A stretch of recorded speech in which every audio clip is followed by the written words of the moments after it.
Olá, como é bom a gente estar junto aí novamente e voltando a estudar essa epístola fantástica, nossa mensagem número 68, irmãos, né? Falando aqui no capítulo 10 da epístola de São Paulo à Igreja de Roma, a epístola aos Romanos, a carta que mudou o mundo. E hoje, em continuação àquela mensagem, a última mensagem que nós falamos sobre o fim da lei é Cristo, né? Como justificação para todo aquele que crê, verso 4 do capítulo 10, que é o sumário de toda a mensagem cristã, é o versículo que nos liberta de qualquer tipo de escravidão, é a declaração mais gloriosa das Escrituras Sagradas, né? E nós falamos naquela ocasião, na última mensagem, está lá como fim da lei, um ponto de interrogação, nós falamos ali que a lei é a base do julgamento da humanidade. Qualquer ensino que fale sobre que a salvação que Jesus conquistou para nós, mas que ignore as exigências da lei, é um ensino falso. E nós explicamos o porquê disso. Romanos capítulo 3 diz que a nossa fé não revogou as exigências da lei, porque a lei reflete o caráter santo de Deus e como Ele quer que a humanidade viva. Como Ele quer que a gente viva. Por isso que Jesus diz de forma muito clara, eu não vim revogar a lei, eu vim para cumprir a lei. A lei é a maneira de satisfazer a justiça de Deus, né? E Jesus precisou morrer no nosso lugar, precisou pegar a nossa morte e ir com a nossa morte para a cruz do Calvário, para nos dar a vida que vem dele, para que a gente fosse justificado. Por isso que o fim da lei é Cristo, porque ele cumpriu todas as exigências finais e supremas que a lei exigia. Estou fazendo uma breve síntese da nossa última mensagem. Então, o propósito da salvação, quando nós entregamos a vida a Jesus Cristo, e o Espírito Santo vem morar em nós, vem mudar a nossa maneira de viver, é o quê? É nos habilitar para viver de acordo com o que a lei pede que a gente viva, as exigências da lei. Infelizmente, nós vamos pecar, né? A Bíblia diz que nós pecaremos, que esse poder do pecado ainda está habitando nesse corpo mortal, né? Mas a Bíblia diz, em 1 de João, que se a gente se arrepender, a gente clamar perdão a Deus, o sangue de Jesus nos purifica de todo pecado. Por quê? Por meio da graça. Então hoje nós vamos dar continuidade a esse estudo, continuando, avançando. Paulo ainda está trabalhando, o apóstolo Paulo ainda está trabalhando sobre as exigências da lei. Vamos ver então Romanos 10, 5. E aí é o título da nossa mensagem. A palavra está tão perto de nós. É o título da nossa mensagem. Então vamos lá. Romanos 10, vamos ler o verso 5. Fala assim, continuando. Aí ele vai chamar Moisés, olha que coisa incrível. Moisés descreve desta forma a justiça que vem da lei. O homem que fizer estas coisas viverá por meio delas. Ele está citando uma passagem que está em Levítico. Olha só, irmãos. O apóstolo é como se ele estivesse usando aqui dois pregadores imaginários. Um deles é Moisés, que representa a lei de Deus, né? E a outro pregador imaginário é a justiça que vem pela fé, por meio da graça. Então ele está colocando duas opções. A primeira opção, utilizando Moisés como pregador, ele diz que a nossa justiça tem que ser construída por meio de boas obras, né? Preceitos religiosos. E que o Novo Testamento prova que por mais bem intencionado que o ser humano seja, tá? Ele sempre vai fracassar aos olhos de Deus, porque ele não vai conseguir cumprir as exigências da lei. A justiça humana sempre é um fracasso. Isaías fala isso no capítulo 64, verso 6, que a nossa justiça que vem da lei é como se fosse um trapo de imundícia, irmãos. Então, ele apresenta a segunda opção. O que faremos então? Né? Se a gente fizer boas obras, tentar ser bonzinho, tentar fazer coisas agradáveis a Deus, teoricamente agradáveis a Deus, não vai impedir de perdermos a salvação. Certo? Eu tenho que pegar essa justiça que vem de Deus, que a lei exige, e por meio da dádiva de Deus, por meio da graça de Deus, mediante a fé em Jesus Cristo, aí sim eu terei condições de agradar a Deus. É a justiça que vem por meio da fé para a salvação de todo aquele que crê. Cristo e lei teoricamente são incompatíveis entre si. Preste atenção. Se eu esqueço Cristo, eu sou uma pessoa boa, eu faço sacrifícios, quando eu sei lá, você pode ajuda os pobres, enfim, várias coisas que o ser humano acha. Isso não agrada a Deus. Por quê? Porque existe um poder dentro de nós. Nós já nascemos com esse poder, que é o poder do pecado. Então só há uma maneira. Como pecador, eu não tenho como agradar a Deus. Eu preciso de Cristo. Eu preciso, por quê? Então, repare, ao mesmo tempo, a lei é uma coisa muito boa, sim, é boa. As exigências da lei é um presente de Deus para a humanidade. Como Cristo também é o maior dos presentes para a humanidade. São dádivas de Deus. Mas o homem, Moisés está dizendo, o homem viverá pelos preceitos da lei. Ao mesmo tempo, Gálatas capítulo 3 e Romanos capítulo 8 diz que a nossa natureza carnal enfraqueceu a lei. Não conseguimos cumprir a lei, somos incompetentes para cumpri-la. Nós não sabíamos que éramos assim, né? Romanos capítulo 7 fala assim, o mal que eu não quero fazer, eu faço. O bem que eu quero fazer, eu não consigo fazer. Eu observo essa lei atuando no meu corpo, a lei do pecado. Ele fala, que miserável homem que eu sou. A incapacidade de cumprir a lei, mas ao mesmo tempo ele dá graças a Cristo. Graças a Cristo que me justificou, que me dá agora condições para que eu cumpra as exigências da lei. Olha como isso é fantástico, irmãos. A incapacidade de cumprir a lei, as exigências da lei, o que aconteceu? Trouxe maldição para o ser humano, trouxe maldição para mim. Porque eu não consigo viver por ela. Certo? Então, o que acontece? Eu estava debaixo de condenação, eu estava perdido. Jesus Cristo, então, vem sob a lei, se faz maldição no meu lugar. Então agora não é mais nenhuma obra que eu preciso fazer. Quando a reforma protestante surge, né, com Lutero, Calvino e outros que no século XVI resgataram a epístola aos Romanos para mostrar para a gente que é apenas a fé no sacrifício de Cristo que me salva. A minha natureza, minha carne, me empurra para fazer as obras da lei. Isso é um erro fatal, irmãos. Porque se eu não tiver Jesus, nada disso vai adiantar. Isso traz muita confusão, isso traz muito medo, traz muito sofrimento, muita opressão diabólica. Né? Pessoas que achavam que subisse à igreja da Penha de joelhos estariam agradando a Deus. Pessoas que diziam que se segurasse a corda do Círio de Nazaré durante horas estariam agradando a Deus.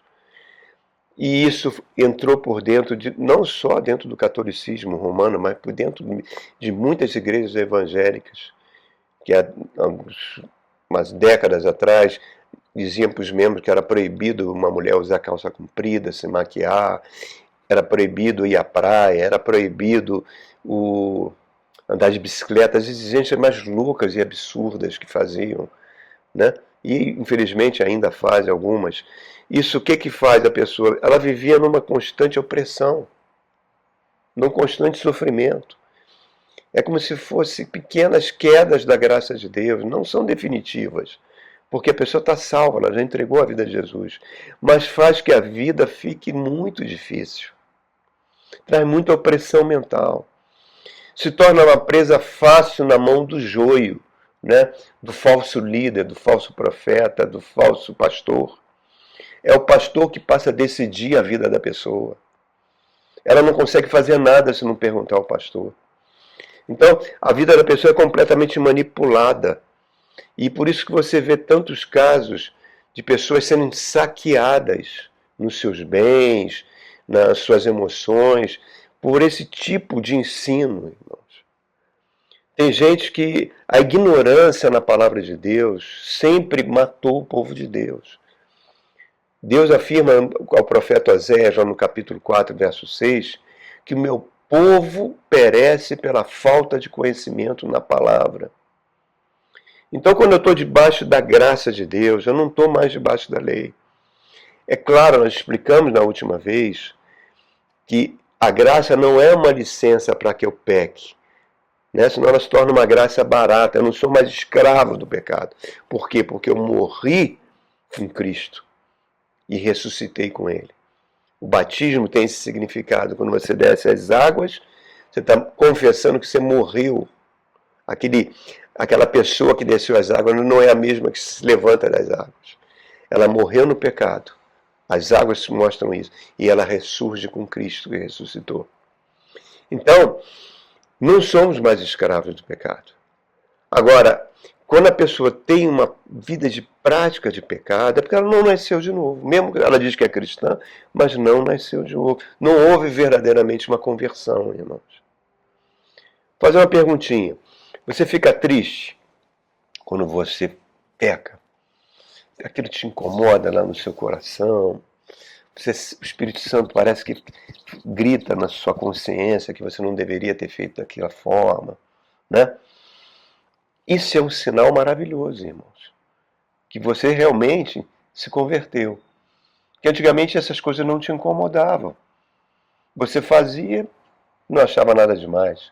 Mas agora elas te incomodam. Te incomodam quando você maltrata alguém, quando você não perdoa, quando você faz algo que contraria os mandamentos de Deus, né? Que são centrados naqueles 10 mandamentos. Aquilo te incomoda profundamente. Isso é uma prova da sua conversão. E aí, olha só, irmãos, se você prolonga a sua tristeza, olha, isso é muito importante. Se você prolonga a sua tristeza, eu sou isso, eu tenho que fazer um sacrifício para Deus, para deixar de ser um pecador dessa forma,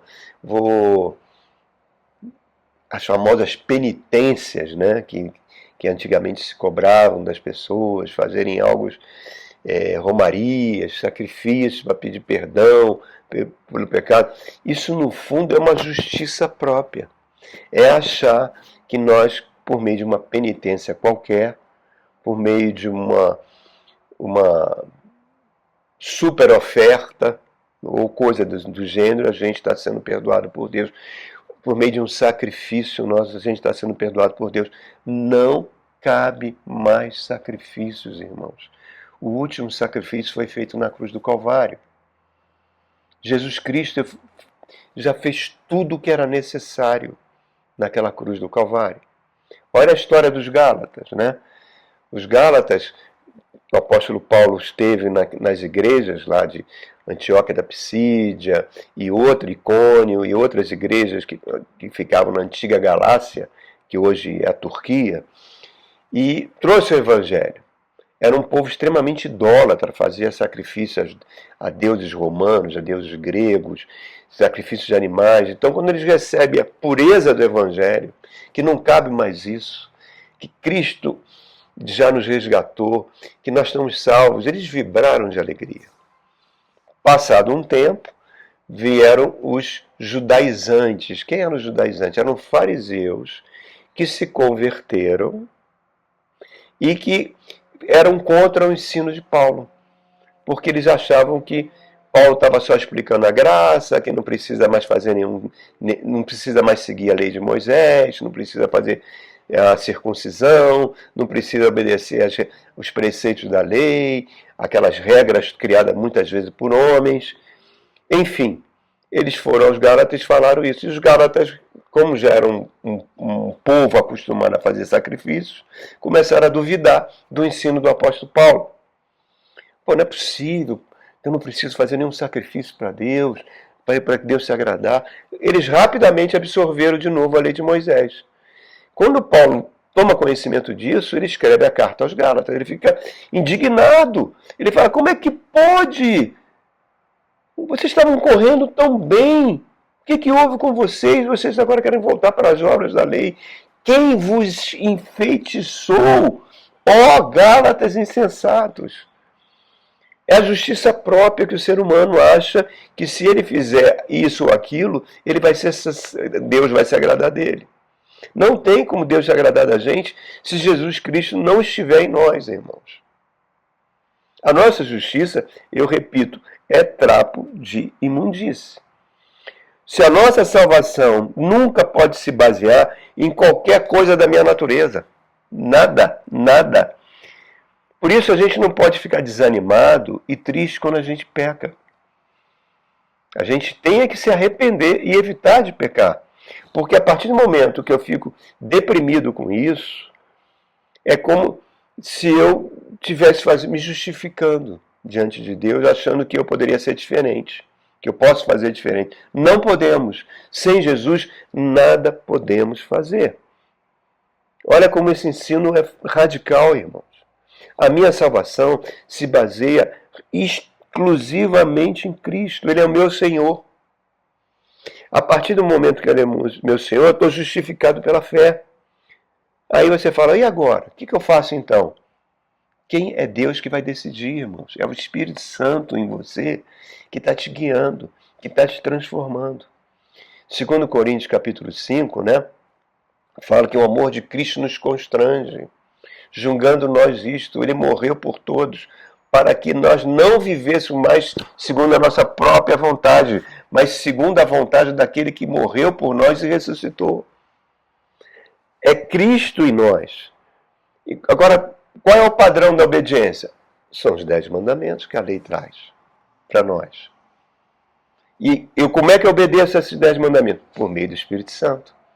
Ele ajuda trabalhando, por isso que a essência da lei continua válida.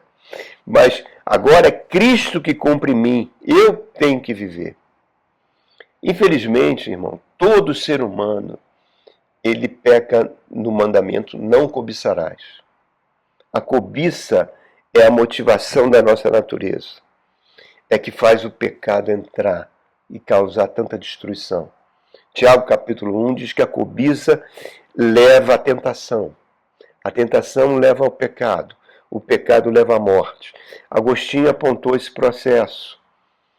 Jesus, no Sermão do Monte, ele debate esse processo e mostra a falsidade do ensino dos fariseus, que se achavam separados, que criavam regras, justiça própria, davam jeitinhos na lei de Deus, criando regras de homens e amavam o dinheiro. Uma característica da cobiça é o amor ao dinheiro, irmãos. A gente está vendo essas crises que estão acontecendo políticas no Brasil já há alguns anos, mas agora está extremamente forte, né? Essa crise entre os poderes legislativo e executivo no país. Isso é um horror, é um horror. Quando você vê os gastos que esses congressistas têm com seus salários, com suas benesses, é uma imoralidade tremenda. E a grande parte faz parte de uma coisa diabólica chamada bancada evangélica, irmãos. Então, tudo isso é o quê? É o poder da cobiça atuando no ser humano, que faz ele amar o dinheiro. Todas as guerras derivam disso. O planeta está cada vez mais quente devido à cobiça humana. Nós estamos vendo a imagem da Europa, um calor que nunca aconteceu antes. E os cientistas estão com receio que o planeta tenha chegado num ponto que ele não vai voltar mais atrás. Tudo devido a quê? A cobiça do ser humano. As pessoas, né, desde Jesus reclamava dos fariseus, por dizendo que eles amavam mais o dinheiro do que a Deus.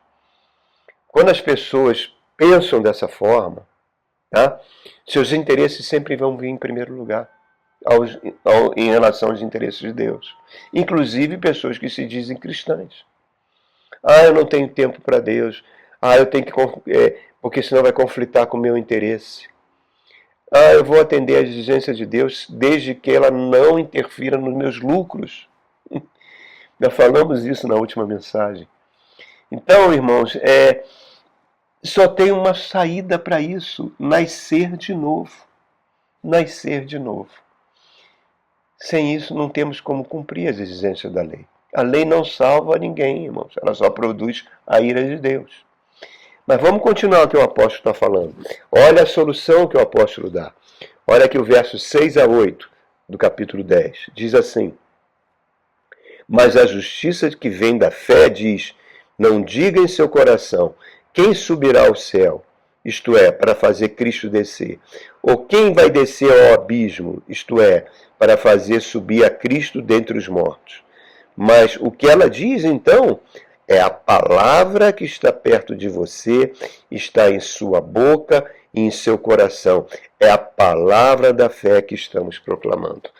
Esse é o título da nossa mensagem. A palavra de Deus está muito perto de nós. Irmãos, olha só. Até aqui, o apóstolo Paulo está usando Moisés e a lei, e as exigências da lei. Agora ele vai falar sobre a justiça que vem pela fé. É o Espírito Santo que está cumprindo a lei em mim. Né? E ele está citando esse texto que nós acabamos de ler, que está em Deuteronômio 30, de 11 a 14. Palavra junto da nossa boca. Não tem desculpas. Não há desculpas, irmãos. É a palavra que está tão perto de nós. Reparem que Deuteronômio ele usa algumas analogias sobre o mar. Aqui em Romanos ele pega o texto, mas usa abismo, dando uma ideia de profundezas. Né? E aí às vezes eu vejo tantas pessoas fazendo certos sacrifícios. Eu vou subir um monte, vou fazer jejum, vou clamar a Deus, vou fazer aquilo, vou fazer isso. E Deus não pede isso. Deus pede que você saiba a palavra, conheça a palavra e aplique a palavra na sua vida. Viva por meio da palavra da fé. Senão você vai estar construindo a sua casa na areia. Jesus falou isso. E na hora que vem as tempestades da vida, nossa estrutura emocional não tem como suportar isso. A gente não precisa fazer atos heróicos para Deus, irmãos. E sacrifícios que Deus não pede para nós, para encontrar a verdade. A gente não precisa buscar ciência, estudos complexos. Não, é a revelação pura, simples do Evangelho. O Evangelho é muito simples. O Evangelho é para sábios e ignorantes. Muitos místicos, por meio de práticas místicas, por meio de rotinas extremamente exigentes, tentam buscar as profundezas do seu ser por meio de uma disciplina férrea, por meio de jejuns. Mas se eles negarem a Jesus, não está adiantando nada. Nada. Por mais bonzinhos que eles sejam. Irmãos, Jesus falou que a entrada da salvação é uma porta apertada, é um caminho estreito. Ele está falando que a gente deve se esforçar. Não é esforçar por meio de práticas dessas que eu acabei de citar, práticas de disciplinas férreas, de privações, não. É simplesmente, irmãos, simplesmente pedindo ajuda para o Espírito Santo para que a gente cumpra as exigências da lei. Exatamente isso, irmão. Porque a nossa natureza vai sempre contra. A Bíblia chama isso de pendor da carne. E esse pendor da carne é inimiga de Deus. Nós temos que ir para o pendor do Espírito. O Espírito Santo é que tem que fazer essa obra em nós. Isso só é possível por meio da ação maravilhosa do Espírito Santo em nós, irmãos. O verso 8 está falando aqui que a palavra da fé é suprida por Cristo. Quando ele diz que ele já desceu, ele já foi às profundezas e já foi aos mais altos dos céus, já quando ele ressuscitou. Então, ele venceu, subiu, é outra maneira de falar. O fim da lei é Cristo, para a justificação de todo aquele que crê. O Evangelho é simples, os homens é que complicam. Irmãos, olha só, Lutero, quando viu o que a Igreja Católica naquela época exigia do povo, né? A Igreja Romana, dizendo: Cristo está na glória. Então, em vez de pedir a Cristo, peça a mãe de Cristo, peça aos santos, coloque estátua na frente de um crucifixo pregado, que a salvação só vem pela igreja, o sacerdote que opera milagres. Isso só escravizava as pessoas. Lutero chamou isso de cativeiro babilônico. Por quê? Porque eles estavam se afastando do Evangelho, por meio de indulgências, por meio de várias práticas. E ele fala: não, uma palavra, a palavra que está tão pertinho, está presente na sua boca. Você ouve e Deus vai operar por meio da tua fé. Confesse os seus pecados, se arrependa, o reino de Deus é isso. Essa foi a grande tragédia dos judeus e continua sendo. Eles rejeitaram e rejeitam. É uma cegueira monstruosa. Mas haverá um tempo que os olhos deles serão abertos. E vai ser uma grandiosa coisa quando eles se converterem.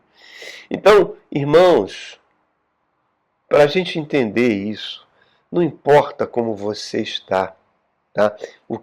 Se você é limitado ou não, se você acha que a sua fé é pequenininha ou grandona, apenas creia, irmão. Creia em Jesus.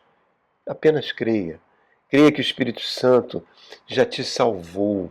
Jesus já te salvou. Salvação é um novo estado de alma. É o homem interior se conectando com o Espírito Santo de Deus. É você estar assentado nas regiões celestiais com Cristo e recebendo do Cristo tudo aquilo para cada vez ficar mais parecido com Jesus. Isso é justificação pela fé. É isso que nós precisamos. Isso é o verdadeiro cristianismo, irmãos. A palavra está tão perto. Apenas creia. Que coisa linda. Então, irmãos, eu sou apaixonado por Romanos. Espero que você também se apaixone por ele. Amém? E até o nosso próximo encontro. E que Deus te abençoe ricamente.